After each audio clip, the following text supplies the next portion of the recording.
I put a Q&A story up on my Instagram and you guys responded. So today I'm going to answer some of your questions. If this interests you, stick around and let's talk about it.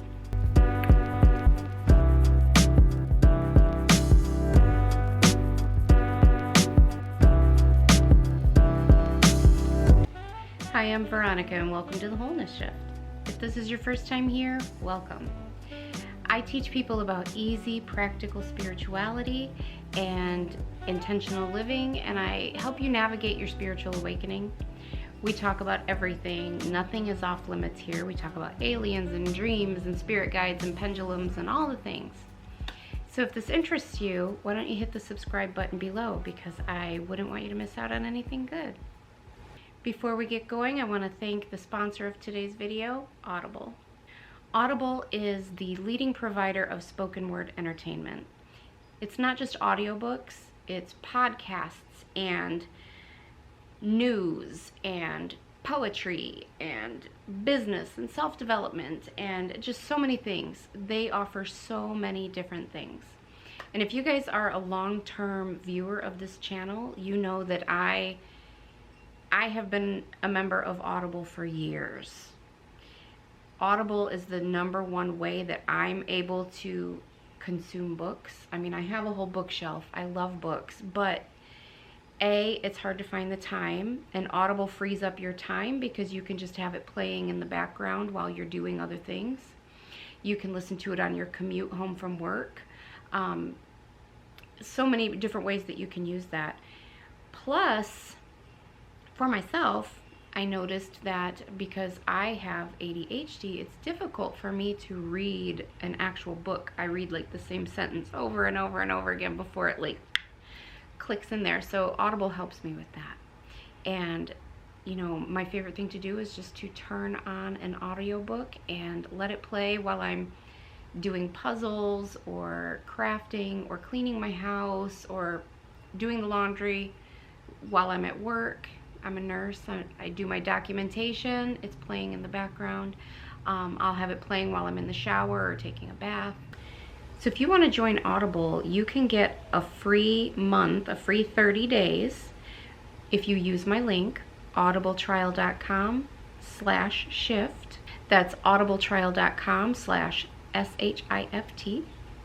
Every month when you are an Audible member, you get 1 free credit that is good for any audiobook or other material you want to purchase. You also get 2 free Audible originals. So those are books and whatnot that they have a certain selection of them that are Audible originals, and you get to choose 2 of those for free. So things you should know: the app is free and you can download it and listen to your audiobooks and whatnot over Wi-Fi. You can download them and listen to them even when you don't have service. Also, even if you don't continue your subscription, the Audible books or other material that you've purchased are yours forever. It's just like purchasing them and having them on your bookshelf. I am currently re-listening to some of my Dolores Cannon books. I've listened to just about all of them. Yeah, just about all of them through Audible, and I decided to go back and restart the Convoluted Universe series. So I'm currently listening to that, and if you've never listened to Dolores Cannon's work, it's fascinating, and there's so much to learn, and I would suggest checking it out, because I think if you're on a spiritual path, that's one of the things that is almost considered necessary or mandatory reading. I just think that they're so important. So if this interests you and you want to listen to some of these same things that I'm listening to, or you want to compare notes and whatnot, go get your free month. Get your free 30 days over at audibletrial.com/shift. So over on my Instagram, like I said, I posted a story saying, ask me anything. And you guys responded. So let me pull out like 7 to 10 questions and hit them today. All right, let's go. Number 1, Lavioletica says, can you explain what fire magic is? Fire magic is, it's kind of a broad topic. And it's a form of elemental magic. If you are into witchcraft or magic spells, those kind of things, it's a form of elemental magic that utilizes fire to cast spells or to like bring about some alchemy. I don't do a lot with fire magic. That's just not something that I'm into or a path I've gone down. Now, some people, I mean, you can consider things like smudging fire magic. You can consider things like on the full moon, when you write down the list of things you want to release for the next month, you know, you want to release from your life, and then you burn that paper. That can be considered a form of fire magic. Like when you smudge, you're lighting that sacred herb and you're allowing the flame, it's a ritual of using the flame and the smoke to purify your space and to purify the energy.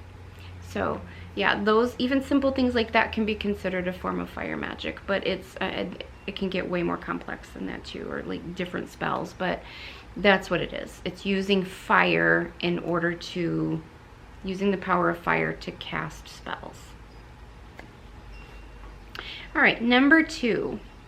Aw, thank you, Emma.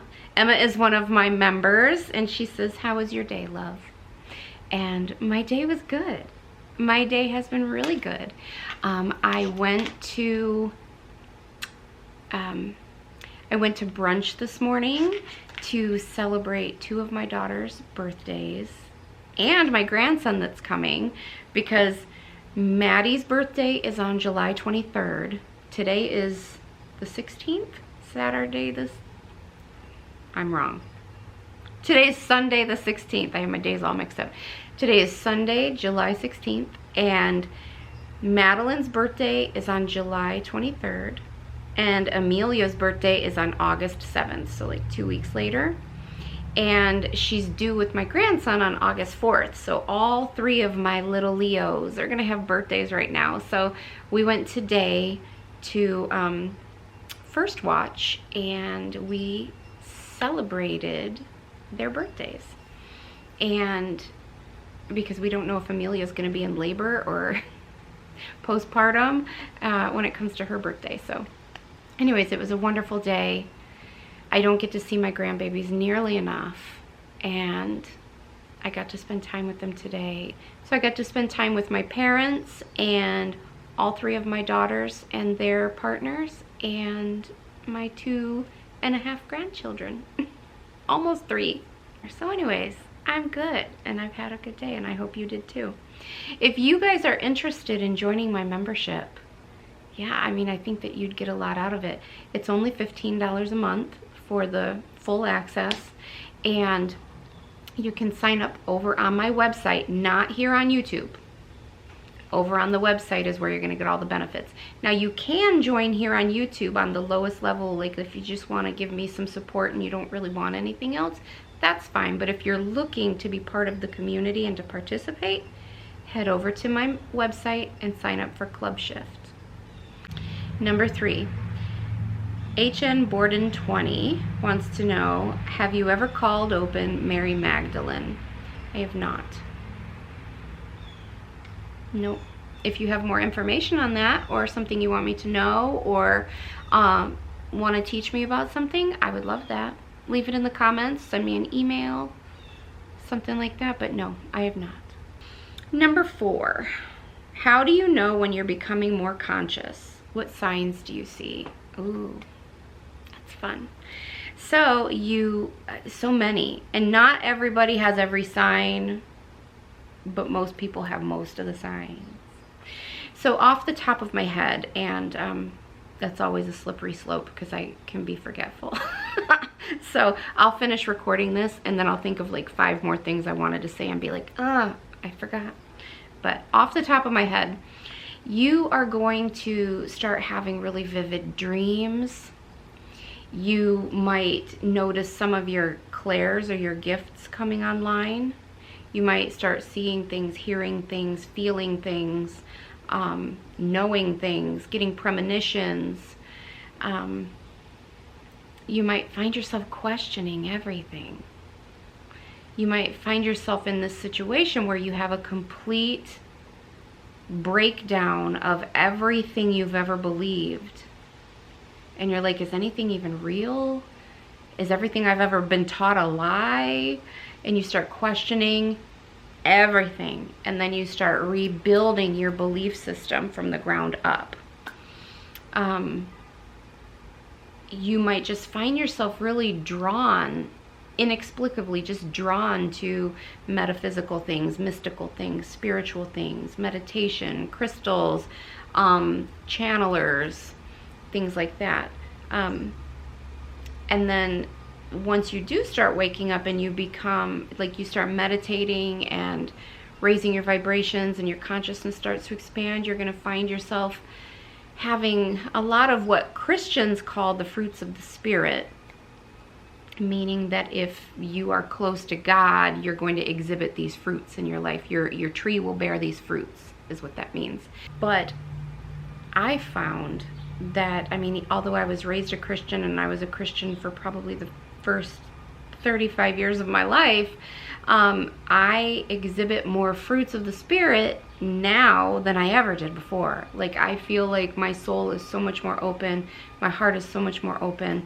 So what are the fruits of the Spirit? You might notice yourself just feeling and acting way more loving and kind and compassionate towards people and towards humanity, and having just this empathy and this compassion for the human plight and what people are going through. You might find yourself full of joy. You're just happy. You might not be happy every minute of every day, but you're happy every day. Like, you're just in a good mood. You might have a sense of peace and contentment. You might be way more patient and long-suffering with people than you ever were before. You might just find yourself being more gentle, and like it's kind of taken sandpaper and rubbed away the rough edges that you used to have. That's what I think happened with me. I became a much more kind, gentle, a kinder, gentler, more patient, less judgmental, loving version of myself. I always thought I was those things, but I can see now that, like, I'm even more so. Like, I'm way more so. And people that knew me really well after I woke up, they didn't know what that even meant. They aren't on the same path as me, but they would go, "You're so different." And I'm like, "Am I?" And they're like, "Yes, you're so different." And I'm like, "How?" And they're like, "I don't know, I can't put my finger on it. You're just different. You're like nicer." So, anyways, those are some of the many ways that you might realize you're waking up. Anamika 1SH, if I mispronounced your name, I'm so sorry. They say, how to heal fear. I'm literally triggered by it recently. Thank you, and lots of love and light to you. Lots of love and light to you too, my friend. Fear.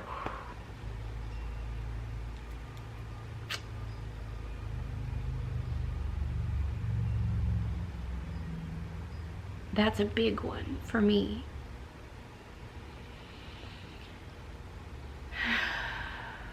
Take a minute to ground my energy.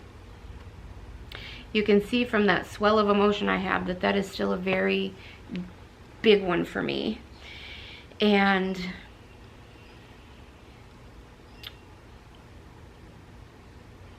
how to heal it. Holy moly. That's a big topic. How to heal it. Well, I can tell you what I did, and then I can tell you maybe some thoughts I have. First of all, fear.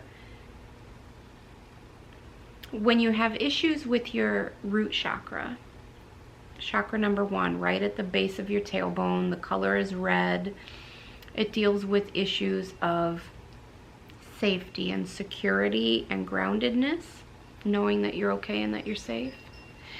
So you might want to start with your root chakra, focus on meditations based on your root chakra, where a lot of the color red eat red things like cherries and, you know, berries that are red.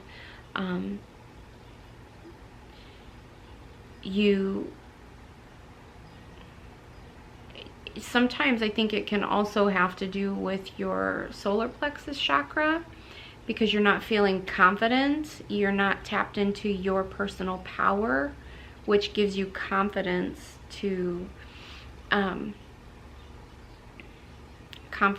that you're capable and that you're okay. So I would focus on those two, but it really depends on what the source of the fear is for you. Like for me, I was chock full and overflowing with trauma. And I had to go to a lot of therapy. Everybody on this planet could benefit from therapy. I don't care who you are, and I don't care what argument you have against it. Everybody, every one of us could benefit from some therapy. Never be afraid of therapy. And just as an aside, don't be afraid to change therapists. I went through a few, more than a few, before I found one that really resonated with me and I really felt safe with and could learn from, and we just vibed. Took a lot to get there though. I didn't like a lot of them. But get therapy. I had to get therapy because I had to deal with my trauma. And I went to years of therapy, and that significantly helped heal me. The thing that finally pushed me over the edge into feeling safe was meditating and raising my vibrations and opening my consciousness. Like I just talked about in the last question, I had those fruits of the spirit start coming on that gave me peace and contentment. And I just felt grounded and peaceful instead of fearful and angsty. You could try going outside and walking barefoot, doing as much grounding and earthing as you can. Take, you know, lots of showers. Do all the things that you can to ground your energy. Try some of the exercises that help with anxiety, like resetting your vagus nerve, such as like getting a bowl of ice water and plunging your face into it.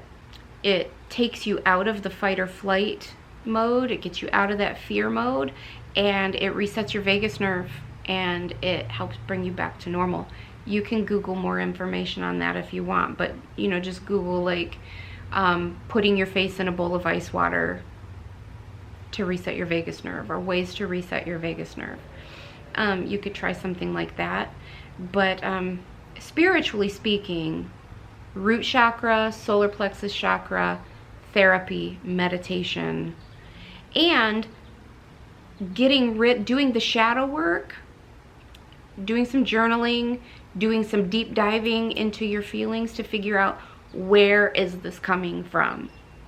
Whenever you feel that fear coming up, why? Okay, I observe myself feeling fearful right now. What's triggering this? Was there a particular event? Do I have a particular thought playing in my head? What's triggering this? And then try to get to the root of that and combat it, you know? Okay, so the last two questions come from the same person. Yukio has not. And the first one, the first part of it, I should say, it's kind of a long question. I think she ran out of space, so it had to go into two.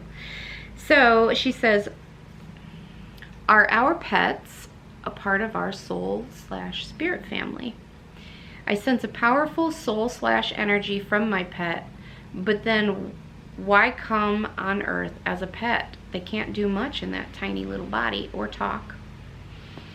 So the answer is, and of course, I'm going by what I've taught, what Spirit has taught me, and what I feel. You're free to believe whatever it is that you want to believe, okay? The answer to that question, are they part of our soul family, is no. Animal spirits are not the same thing as human spirits, or, you know, those types of sentient beings that incarnate. Angel beings are a separate type of being. Human spirits are a separate type of being. Animal spirits are a separate type of being. They don't mix. Okay? They support one another. They love one another. They can take part in one another's experiences, but they're not the same types of beings. Totally different. And I know that there are some people, some belief systems out there that teach that we are all things. You've had a lifetime as a rock. You've had a lifetime as an animal. I don't personally believe that or experience that. That's not what I've been shown is the truth. Hang on, let me clarify. Spomy, am I right about that? Okay, so I didn't misunderstand you. Okay, yeah. So you sense a powerful soul energy from them. You do. You do. God bless those animals, right? God bless them. God bless those sweet little dogs and cats. I know some people aren't cat people. I'm a cat people. I'm a cat people and a dog people. God bless the animals, right? They do. And their main function for coming here is to be just a little condensed, supercharged ball of love and light and healing, because that's what they do, right? They bring love, light, and healing. You can take the most hardened criminal and put him in a room with a puppy or a kitten, and he's probably, unless he's like really far gone, he's probably gonna melt a little bit and open his little heart to this little kitten or something. Do you know what I'm saying? Like, animals bring like supercharged balls of love energy to us. They'll make you laugh. They help heal you. They're just, they come to infuse and inject some love into your life. Some love and companionship and healing into your life. And that's what they're meant to do. That's what they're meant to do. So it's okay that they don't get to be in bigger bodies and talk. I mean, they talk. They certainly talk. They might not talk like we talk, but they communicate for sure. So anyways, if you guys have any questions for me, leave them in the comments below. Email them to me. Send me a message on Facebook or Instagram. You guys know how to get a hold of me. But as soon as I get a handful of them, I'll do another Q&A. If you have any question, ask me anything. No topic is off limits. Ask me anything. All right, I love you guys. And if you want your free 30 days from Audible, go to audibletrial.com/SHIFT shift. All right, I love you all. Until next time.